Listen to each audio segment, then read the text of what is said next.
Hi, welcome to Exam Debug. I'm Chris McKenna, and today we're going to be talking about systems analysis. So this is going to be our fifth class on systems analysis, and we're going to be talking about the implementation stage. So if you haven't watched them already, it's a good idea to go and watch the previous videos. Otherwise, stay with us to find out more.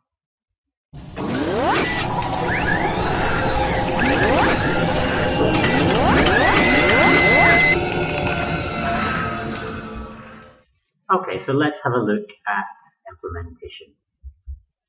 So in the implementation phase, there's a lot of things that we have to do. But effectively what we're doing is we're putting the new system into place. So in the previous stages, we analyzed the old system, we designed the new system, we made the new system and tested it, and then at this stage we're going to actually put the system into the place where it's being used. So of course, to be able to do that, we first of all have to train up the staff members and teach them how to use things correctly. Additionally, we're going to have to copy the data from our old system into our new system. And we do that by going back to the verification methods that we came up with before. So we could choose visual checking or double data entry. So whatever we came up with in our plan for changing over the system, we would do this in the copying data part here. However, the main focus of today is going to be the type of changeover we would do. So there are different options for switching over, and we have to pick the most suitable one depending on our situation. And again, there is no right or wrong way. It changes depending on the situation.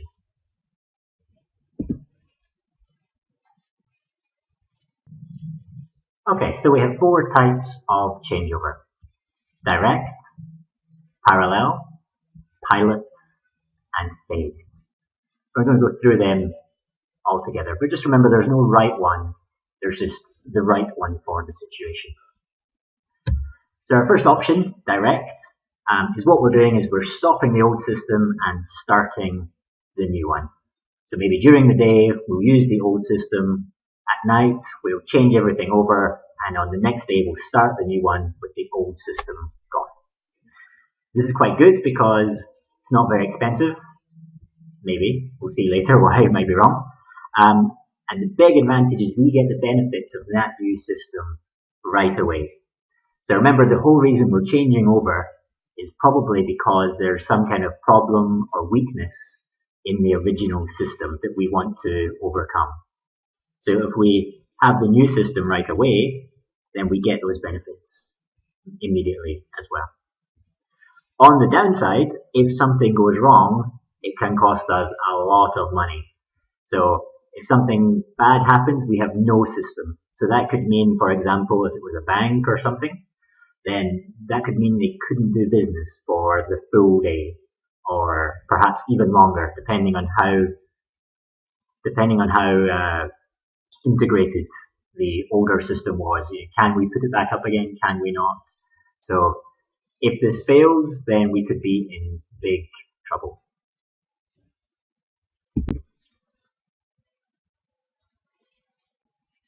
Okay, so our next option for changeover is parallel.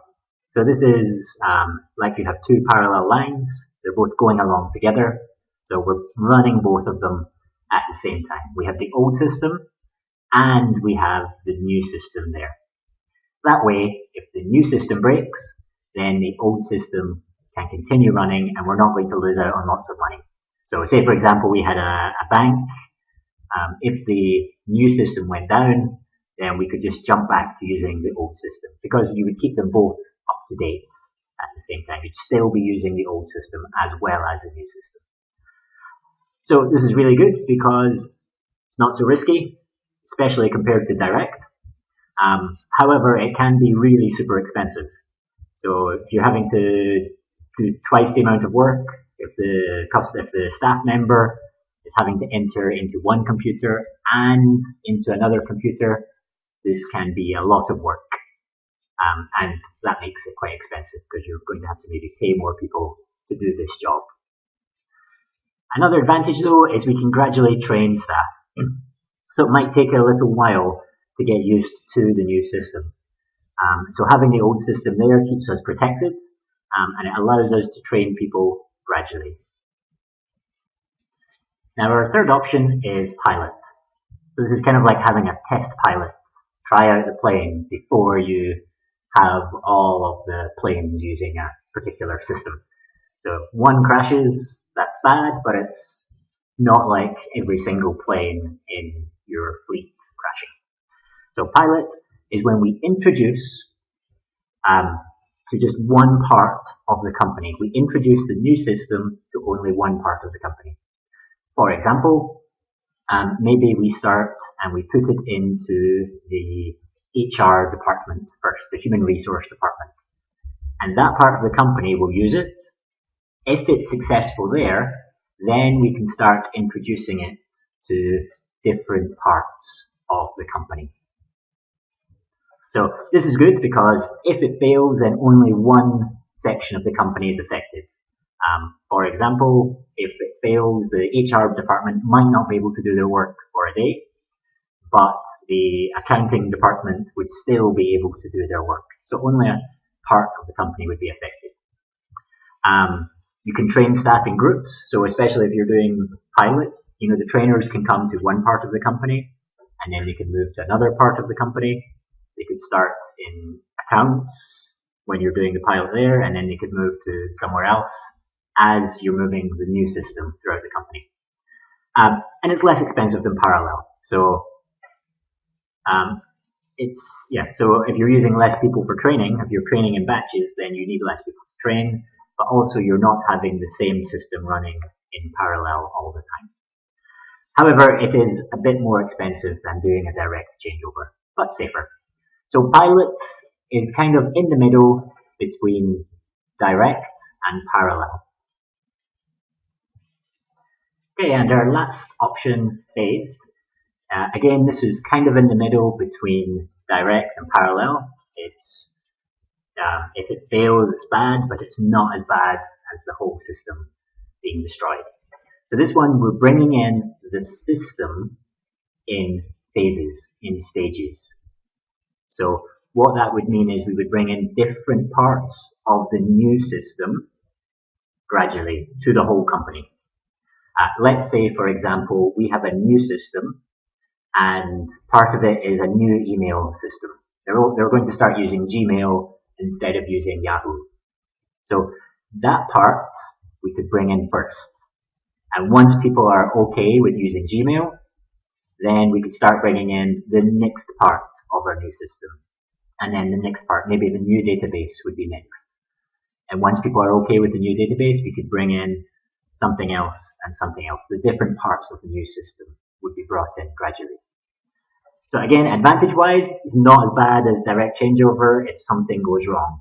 So, for example, if the new email system doesn't work, it's easy to roll back to the old one, or easier than if we just were bringing in the full system and it didn't work. So it's easier to roll back, and we can check the new system in stages. So we can find out very quickly which part of it is the part that isn't working. We bring in the new database and there's a problem. Well, the other older stuff worked, so we know that the problem is probably going to be with the database, and we can then investigate and deal with it very quickly, quicker than for a full changeover. On the downside, again, these are still more expensive than direct. So direct is our cheap one. And it's not always possible. So a lot of systems are interdependent. For example, maybe we have a GUI, a graphical user interface, and that interface is linking us to the database, the new Access database, let's say.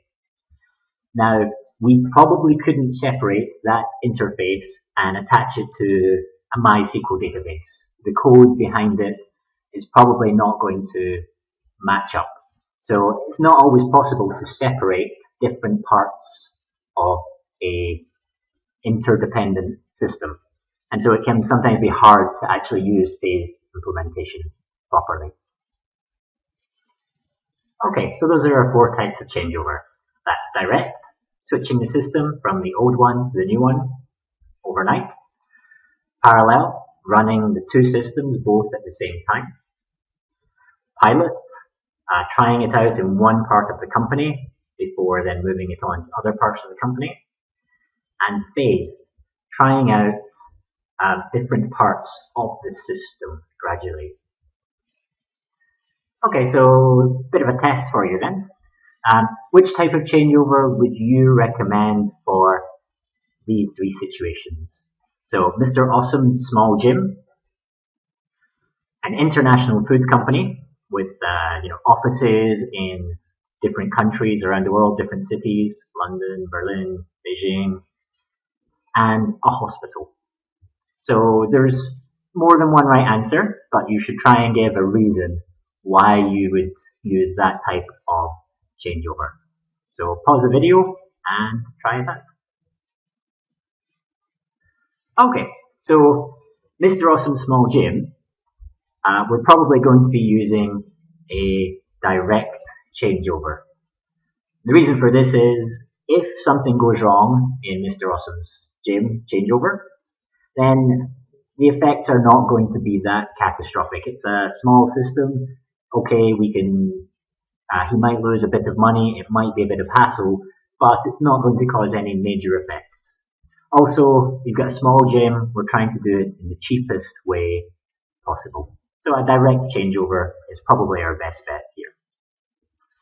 The international food company, I would probably go for pilot rather than phase, but either of these are right, depending on how you explain them.